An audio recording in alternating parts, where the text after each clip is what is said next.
امام محمد بن عبد الرحمن القرشی رحمت اللہ تعالی علیہ آپ فرماتے ہیں سن 764 ہجری میں طاعون کی وبا پھیل گئی اور یہ طاعون کی وبا پورے ملکوں کو اپنی لپیٹ میں لینے لگی، یہاں تک کہ مصر بھی اس کی لپیٹ میں آ گیا۔ کہتے ہیں کہ جب یہ مصر کے اندر داخل ہوئی تو اب یہ معاملہ ہوا کہ ہلاکتیں بڑھنے لگیں، تو پھر لوگوں نے قیام اللیل شروع کر دیے۔ یہ بیماریوں سے لڑنے کا یہ ایک طریقہ کار ہے، ہماری طرح نہیں چھٹیاں ہوئی تو گھر میں جناب ساری رات 2 3 فلمیں دیکھنے کے اوپر لگ گئے، اور کوئی کرونا کو جو ہے وہ مذاق کے طور پر جو ہے وہ بول رہا ہے، کوئی کچھ کر رہا ہے۔ اللہ تبارک و تعالی نے بنی اسرائیل والوں پر جب عذاب نازل کیا تو وہ ٹھٹھا کرنے لگے، اس عذاب کو اتنا بڑھا دیا گیا کہ وہ ہلاک کر دیے گئے۔ آج ہمارے ہاں بھی ہے، ایسی جگتیں جناب بنائی جا رہی ہیں کرونا کے بارے میں، ایسے الفاظ بولے جا رہے ہیں جیسے ہی کچھ بھی نہیں ہے۔ اللہ تبارک و تعالیٰ کی طرف سے ایسا عذاب ہے کہ جس نے پوری دنیا کو اپنی لپیٹ کے اندر لے لیا، کیونکہ ایک دن اگر ملک گیر ہڑتال رہے تو ملک کو کتنا نقصان ہوتا ہے، اور یہاں کئی روز ہو گئے مارکیٹیں بند کر دی گئی، کئی روز ہو گئے ادارے بند کر دیے گئے، کئی روز ہو گئے ملک کی معیشت تباہ ہو رہی ہے، اور مسلمان جناب مذاق کر رہے ہیں آپس میں ایک دوسرے کے ساتھ، کہیں ایسا نہ ہو کہ یہ ہلاکتیں بڑھنے لگ جائیں، یہ تعداد اور بڑھنے لگ جائے، اور آپ دیکھ رہے ہیں کہ یہ تعداد بڑھ رہی ہے۔ تو اس کا مقابلہ فلمیں دیکھنے سے نہیں ہوگا، اس کا مقابلہ رب کی نافرمانی سے نہیں ہوگا، اس کا مقابلہ مولا کے گھر سے دور ہونے پر نہیں ہوگا۔ واقعی اگر کوئی اس کا مقابلہ کرنا چاہتا ہے تو آؤ، محمد بن عبد الرحمن رحمت اللہ تعالی علیہ کہتے ہیں جب ہمارے مصر میں آیا تو ہمارے مصر کے لوگوں نے راتوں کو اٹھ کر عبادتیں شروع کر دی، اور فرمایا صرف وہ عبادتیں ہی نہیں تھے کرتے، راتوں کو رب کی بارگاہ میں قیام اللیل میں کھڑے ہو جاتے اور صبح اٹھ کر روزہ رکھ لیا کرتے تھے، اور فرمایا پھر وہ صدقات دینے شروع ہو گئے۔ کیا کرنے لگے؟ صدقے دینے لگ گئے۔ اور ہماری حالت کیا ہے؟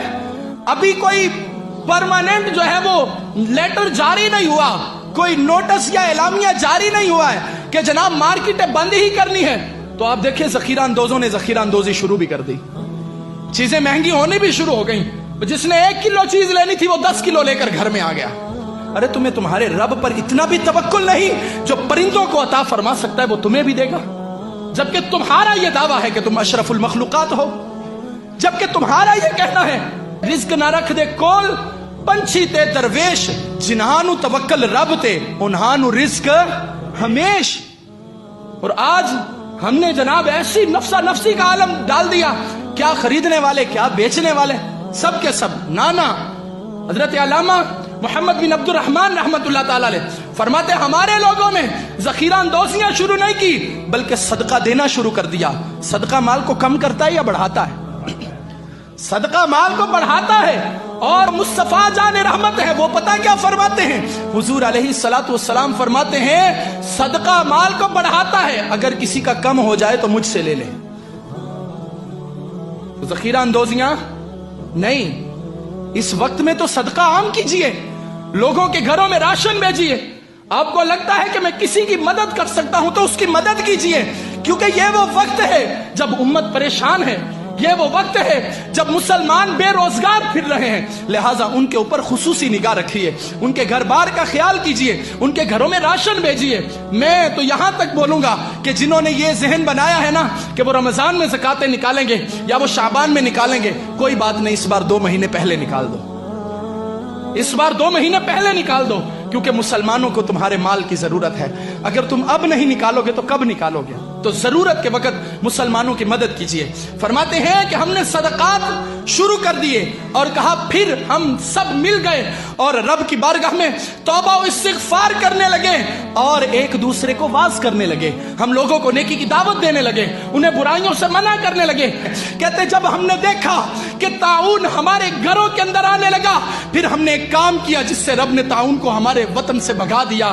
ہم نے یہ کام کیا جب طاعون نے ہلاکتیں ہمارے گھروں کے اندر شروع کی، ہم نے دیکھ لیا ہمارے گھر انسیکیور ہو گئے، ہم نے دیکھا وہ غیر محفوظ ہو گئے، ہم نے اپنے گھروں کو چھوڑا تو رب کے گھر میں پناہ لینی شروع کر دی۔ اب ہم رب کے گھر میں بیٹھ گئے اور عرض کرنے لگے اے ہمارے رب، ہمارے اپنے گھر ہمارے لیے غیر محفوظ ہو گئے، لیکن تیرا گھر وہ ہے جس کو تیرے محبوب نے کہا ہے یہ جنت کے باغات ہیں۔ لہذا مسلمان کے ذہن میں کسی فرنگی کی تحقیق نہیں آنی چاہیے، اس کے ذہن میں مصطفیٰ کا فرمان ہونا چاہیے. ارے جنت تو رحمتیں نازل کرنے کے لیے ہوتی ہے، لہذا جو جنت میں آئے گا وہ نجات پا جائے گا. کرونا کا رونا ہر بندہ رو رہا ہے. صبح اٹھتے ہیں تو سب سے پہلے جناب اپ ڈیٹ چیک کرتے ہیں سٹیٹس، کرونا کی ملک میں کیا صورتحال ہے. میں نے کہا تمہیں کرونا کی تو بڑی پڑی ہے، بتاؤ صبح اٹھ کے فجر کی نماز بھی پڑھی ہے یا نہیں پڑھی ہے؟ کرونا کی بڑی تمہیں فکر ہے کہ کہیں لگ نہ جائے مجھے. ذرا سا کسی کو زکام ہوتا ہے وہ ڈرنے لگ جاتا ہے، پتہ نہیں کرونا تو نہیں آ گیا. ذرا سا، بلکہ حکومت والے ہی کہنے پر مجبور ہو گئے کہ بھائی کیا کر رہے ہو، جس کو ذرا سا زکام لگتا ہے ہاسپٹل آتا کہتا ہے میرا کرونا والا ٹیسٹ کرو، ساری کٹیں ہی ختم ہو گئی. ماں جتنا ہم بیماری سے ڈر رہے ہیں، بیماری اتارنے والے سے کیوں نہیں ڈر رہے؟ جس نے بیماری کو اتارا اس سے کیوں نہیں ڈر رہے؟ کیا آپ کو لگتا نہیں کہ جو بندہ صدق دل کے ساتھ اپنے رب کی بارگاہ میں جھک گیا ہوگا اللہ اسے محفوظ کرے گا؟ کیا آپ کو لگتا نہیں جو بندہ راتوں کو اٹھ کر اپنے مالک کی بارگاہ میں عرض کرے گا پچھلی راتی رحمت رب دی کرے بلند آوازاں، بخشش منگن والے آتائیں کھلا ہے دروازہ. جب وہ بخشش عطا فرمانے والا ہے تو کیا شفا نہیں ملے گی؟ کیا نجات نہیں؟